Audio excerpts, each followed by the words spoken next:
Assalamualaikum warahmatullahi wabarakatuh. Perkenalkan, nama saya Hendra Bayu Kurniawan, peserta latihan dasar CPNS Pemerintah Kabupaten Jombang, golongan 2, kelompok 3, angkatan 103, tahun 2022. Saat ini, saya berdinas di Puskesmas Mayangan Jogoroto, Kabupaten Jombang, sebagai perekam medis dan informasi kesehatan. Berikut merupakan analisis terkait upaya mewujudkan smart governance dalam perspektif manajemen ASN.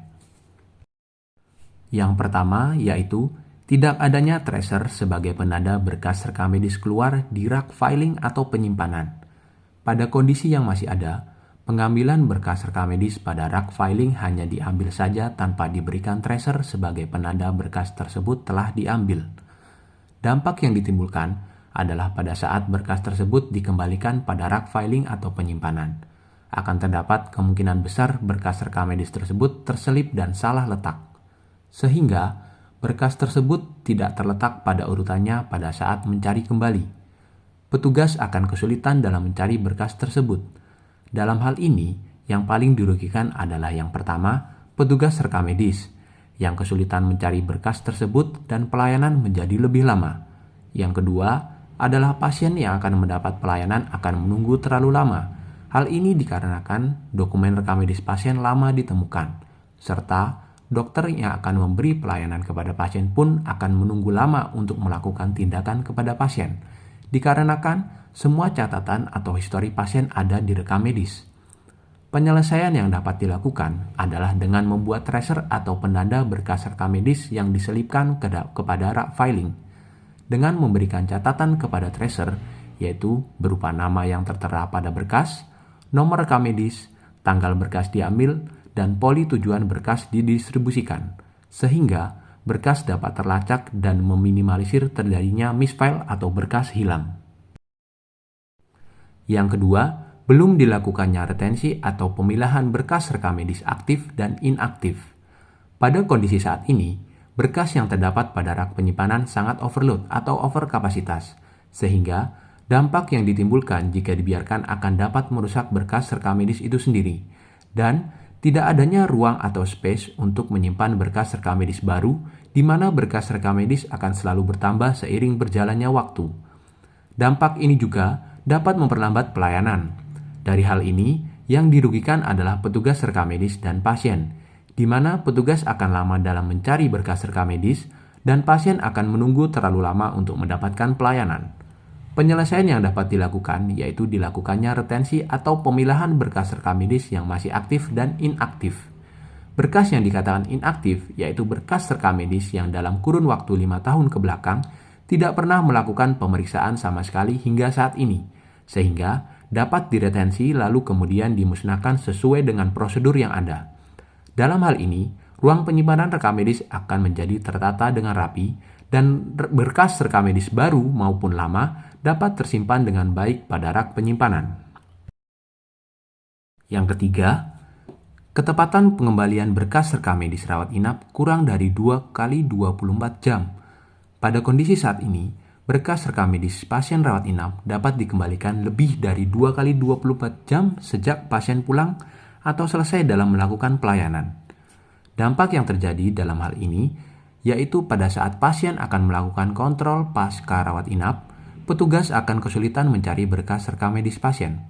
Hal ini dikarenakan berkas rekam medis pasien belum kembali pada ruang penyimpanan. Dalam hal ini, yang dirugikan adalah petugas dan pasien, di mana pasien akan menunggu terlalu lama untuk mendapatkan pelayanan. Penyelesaian yang dapat dilakukan yaitu mensosialisasikan terkait SOP dalam pengembalian berkas rekam medis rawat inap kepada perawat dan penunjang medis yang melakukan pelayanan pada rawat inap, serta menghimbau untuk segera mengembalikan berkas rekam medis pasien kepada petugas rekam medis pada kurun waktu dari 2 kali 24 jam. Dan jika berkas rekam medis tersebut masih diperlukan, maka perawat dan penunjang medis dapat melakukan peminjaman berkas rekam medis pasien dengan konfirmasi kepada petugas rekam medis, dan petugas rekam medis dapat mencatat berkas tersebut telah dipinjam sehingga petugas dapat melacak keberadaan berkas rekam medis tersebut. Yang keempat, pelaporan, perhitungan, dan pembuatan grafik Barber Johnson secara manual. Dalam kondisinya, pelaporan, perhitungan, dan pembuatan grafik Barber Johnson masih dilakukan secara manual dan belum terkomputerisasi. Hal ini dikarenakan kurangnya pemahaman petugas yang ada dengan perhitungan dan pembuatan grafik Barber Johnson secara cepat dengan menggunakan Microsoft Excel.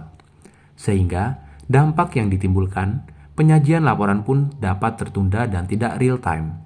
Perhitungannya pun berpeluang besar tidak akurat sesuai dengan kondisi yang ada.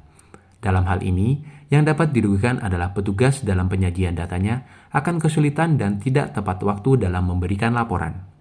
Penyelesaian yang dapat dilakukan yaitu membuat rumus perhitungan dengan menggunakan aplikasi Microsoft Excel secara terkomputerisasi sehingga data yang disajikan lebih akurat dan real time.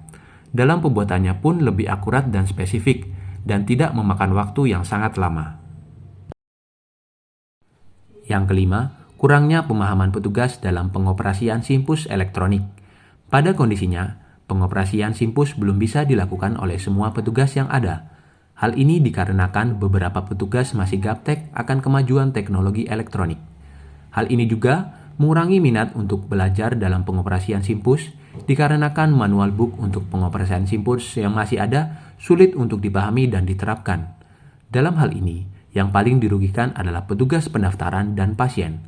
Petugas pendaftaran akan lama dalam melakukan pendaftaran pasien menggunakan Simpus dan menimbulkan terjadinya penumpukan pasien. Dan hal yang dirugikan oleh pasien adalah pasien akan menunggu terlalu lama untuk melakukan pendaftaran.